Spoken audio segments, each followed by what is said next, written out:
BJP के भी तमाम मंत्री इस्तीफा देंगे जो अब तक सरकार में हैं। यानी गठबंधन को तोड़ने का फैसला एक तरह से लिया जा चुका है और उसके बाद इस्तीफे की शुरुआत होगी। राज्यपाल से मिलने के लिए नीतीश कुमार जाएंगे, लेकिन दूसरी तरफ आप सोचिए तारकिशोर प्रसाद और रेणु देवी हो, दो उप मुख्यमंत्री बीजेपी ने बनाए थे, उनके तमाम मंत्रियों की एक पूरी लिस्ट आएगी जो यहाँ पर इस्तीफा देने के लिए राज्यपाल के पास पहुंचेंगे। लेकिन 12:30 बजे से 1 बजे के बीच का वक्त नीतीश कुमार ने माना है।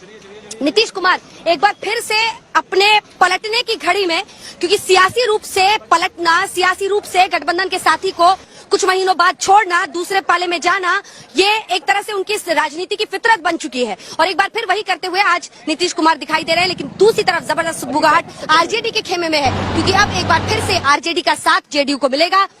बीजेपी के खेमे में क्या इस वक्त चल रहा है, जल्दी से चलते हिमांशु के पास।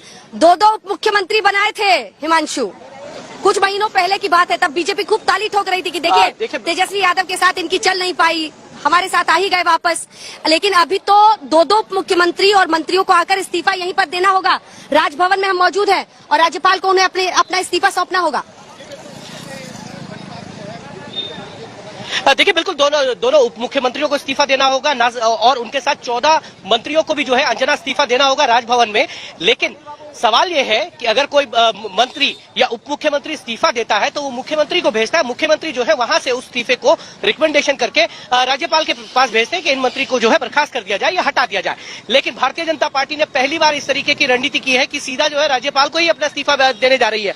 तो कहीं ना कहीं भारतीय जनता पार्टी अब बैकफुट पर है। अभी तक भारतीय जनता पार्टी ये देख रही थी, वेट एंड वॉच के मूड में थी कि क्या नीतीश कुमार फैसला लेंगे। लेकिन जिस तरीके से पिछले 2 दिनों के अंदर घटनाक्रम बदला है, उसके बाद जो है ये भारतीय जनता पार्टी के लिए एक तरीके से ये कहा जाएगा कि बहुत सोचने वाली घड़ी है कि 42 विधायकों चुनकर आए थे जेडीयू के और उसके बाद भी नीतीश कुमार को उन्होंने मुख्यमंत्री का पद दिया।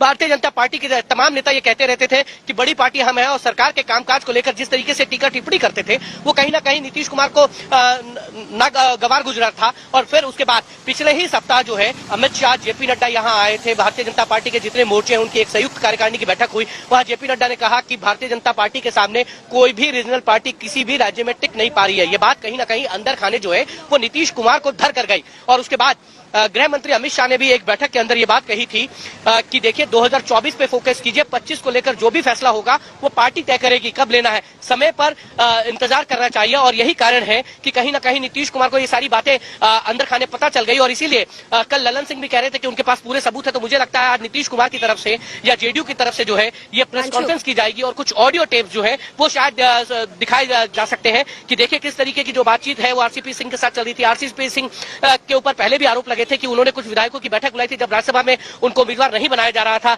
तब उन्होंने कहा था कि बगावत की जा सकती है, लेकिन मामला वहां पे नहीं सफल हो पाया था आरसीपी की तरफ से। और इसीलिए अब की बार जब नीतीश कुमार भारतीय जनता पार्टी के साथ अपने संबंध विच्छेद करने जा रहे हैं तो बलि का बकरा जो है वो आरसीपी सिंह को बनाया जा रहा है। आरसीपी सिंह कह रहे हैं कि उनको प्रधानमंत्री बनने की महत्वाकांक्षा है जो 7 जन्मों में पूरी नहीं होगी। और शायद मुझे लगता है कि नीतीश कुमार ने ये डील की है, प्रीस्क्रिप्टेड है सारा कुछ। कांग्रेस इस तरीके से आ गई, सीपीएमएल ये कह रही है हम सरकार के अंदर शामिल नहीं होंगे और दूसरी तरफ आरजेडी ये कह रही है कि जो फैसला तेजस्वी लेंगे उसके साथ है। तो कहीं ना कहीं कांग्रेस और तेजस्वी ने मिलकर ये पूरी स्क्रिप्ट रची है। मैं लौटूंगी आपके पास। 2 खेमे हैं और दोनों खेमों की पूरी कहानी, उनका चाल चरित्र सब अपने दर्शकों को समझा देते हैं।